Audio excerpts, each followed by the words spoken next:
আছো বন্ধুরা? আশা করি অনেক ভালো আছে। আমি পিয়া মন্ডল ফ্যামিলি ব্লগের পক্ষ থেকে অনেক স্বাগত, অনেক ভালোবাসা। চলে এসেছি আজকে আরও একটি রেসিপি ভিডিও নিয়ে। আজকে খুব সহজ পদ্ধতিতে বানাচ্ছি হলো কারি, আর সেটাই তোমাদের সাথে শেয়ার করব। দেখতেই পাচ্ছ কারি ব্যবহারের জন্য যে সমস্ত উপকরণগুলো লাগবে সেগুলো সব রেডি করে নিচ্ছি। আর এই বাটিতে কিছুটা আর কি পকোড়া বানাবো, তার জন্য নিয়েছি বেসন, নিচ্ছি একটুখানি কাঁচা লঙ্কা, আর দেবো অল্প পরিমাণে হলুদ গুঁড়ো, কাশ্মীরি মির্চ পাউডার, আর একটু দেবো লবণ। তো আমি এতে খাবার সোডা বা অন্য কিছু ব্যবহার করব না।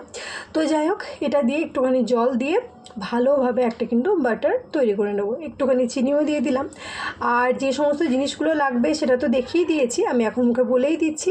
লাগবে হলো পেঁয়াজ, টমেটো, একটুখানি রসুন, কাঁচা লঙ্কা, হলুদ গুঁড়ো, লঙ্কার গুঁড়ো, দই, বেসন, আর লবণ তো লাগবে স্বাদ মতো। তো যাই হোক, দেখো আমি ভালো করে কিন্তু একটা ব্যাটার বানিয়ে নিয়েছি পকোড়া বানানোর জন্য।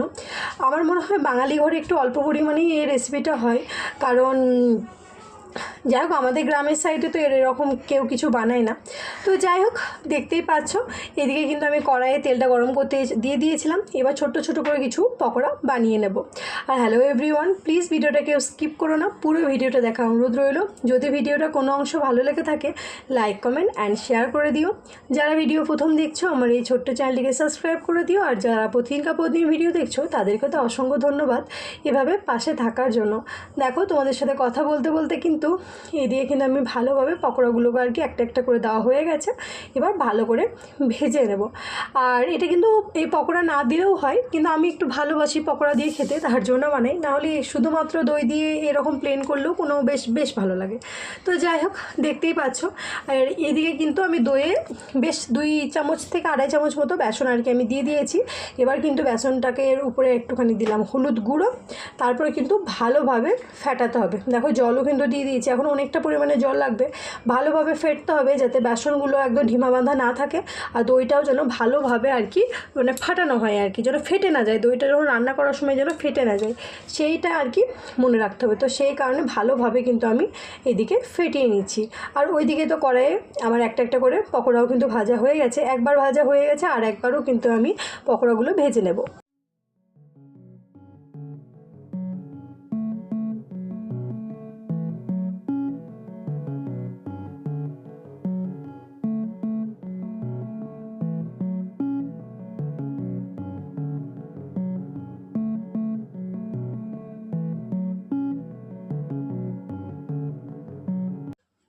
এবার কিন্তু দেখো কড়াইয়ে তেলটা গরম হয়ে গেছে, দিয়ে দিয়েছি এবার একটুখানি মেথি ফোড়ন, আর দেবো একটুখানি সর্ষে ফোড়ন, দেবো একটুখানি মানে 2টো মতো লঙ্কা দেবো।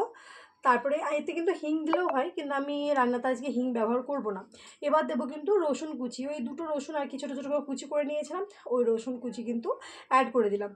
এবার দেবো হলো ওই পেঁয়াজটাকে দিয়ে ভালোভাবে একটু হালকা করে ভাজা ভাজা করে নেব। যখন একটু লাল লাল হয়ে যাবে, এই রান্নায় কিন্তু আমি কোনো চিনি ব্যবহার করছি না, অল্প পরিমাণে লবণ দেবো যাতে পেঁয়াজ আর টমেটোটা আর কি ভালোভাবে ভাজা হয়ে যায়, সেই কারণেই। তো দেখতেই পাচ্ছ পকোড়া গুলো কিন্তু আমার ভালোভাবে ভাজা হয়ে গেছে। আর এইদিকে কিন্তু পেঁয়াজটাও মোটামুটি ভাজা হচ্ছে।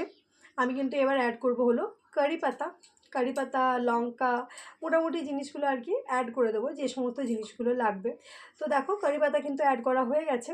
যখন পেঁয়াজটা একটু লাল রঙের হবে তখনই কিন্তু টমেটোটা দেবো, আগে থেকে টমেটোটা দিয়ে দেবো না। তো একটু ভালোভাবে নাড়াচাড়া করে নিচ্ছি। আর এবার কিন্তু আমি অ্যাড করে দেবো টমেটোটা। দেখতেই পাচ্ছ আমার পেঁয়াজগুলো কিন্তু ভালো করে ভাজা হয়ে গেছে। আর ওই একটা মতো কাঁচা লঙ্কাও আর কি দিয়েছি। তো এবার ভালোভাবে হাজিয়ে নিতে হবে, মানে টমেটোগুলো কিন্তু এবার ভালোভাবে সিদ্ধ করে নিতে হবে। আর এই সময় দিলাম আমি লঙ্কার গুঁড়ো আর হলুদ গুঁড়ো। তো আর সেরকম কোনো কিছু মশলাপাতি কিচ্ছু লাগবে না, এটা দিয়ে কিন্তু মশলাটাকে ভালো করে কষাতে হবে।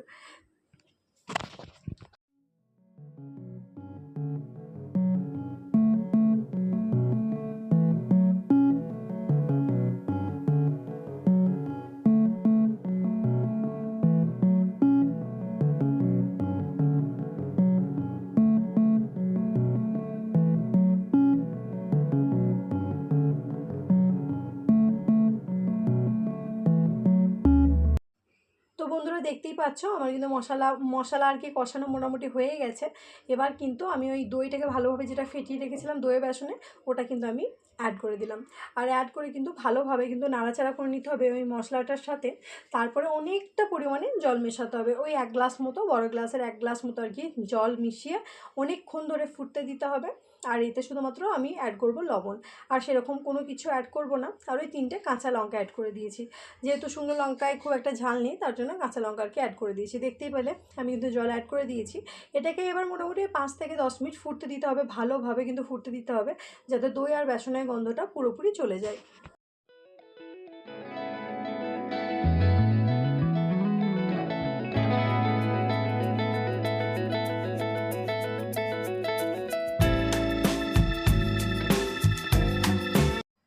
10 মিনিট কিন্তু আমার ফোটা হয়ে গেছে।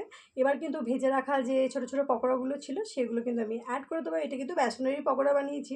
কেউ কেউ তোমরা পেঁয়াজি মতো ব্যবহার করে নিতে পারো, বা লাউ কুঁড়ে লাউয়ের পকোড়া করে দিতে পারো, যার যেটা খুশি। আমার হাতের কাছে এটা ছিল তাই এটাই আর কি বানিয়ে নিয়েছি।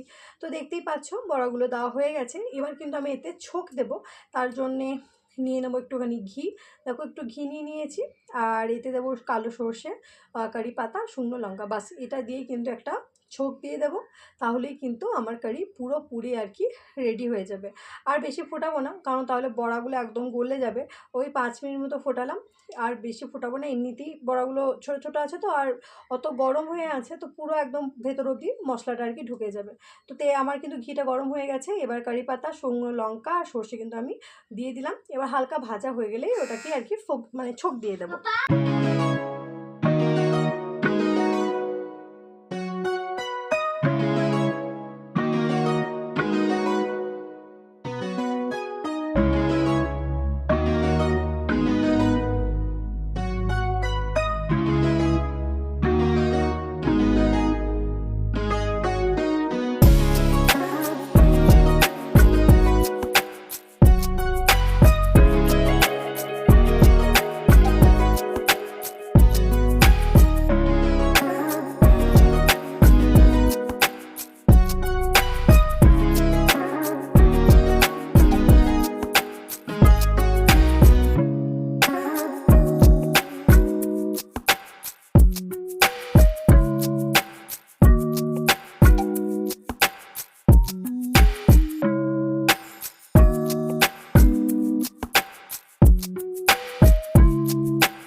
ভিডিওটা খুব একটা বড় করলাম না। কেমন লাগলো ভিডিওটা অবশ্যই জানিও। আর কে কে কারি পছন্দ করো সেটাও কিন্তু কমেন্ট করতে একদম ভুলো না। তাহলে আজকের মতো ভিডিওটা এতটুকুই রাখলাম। বাই, সবাই ভালো থেকো।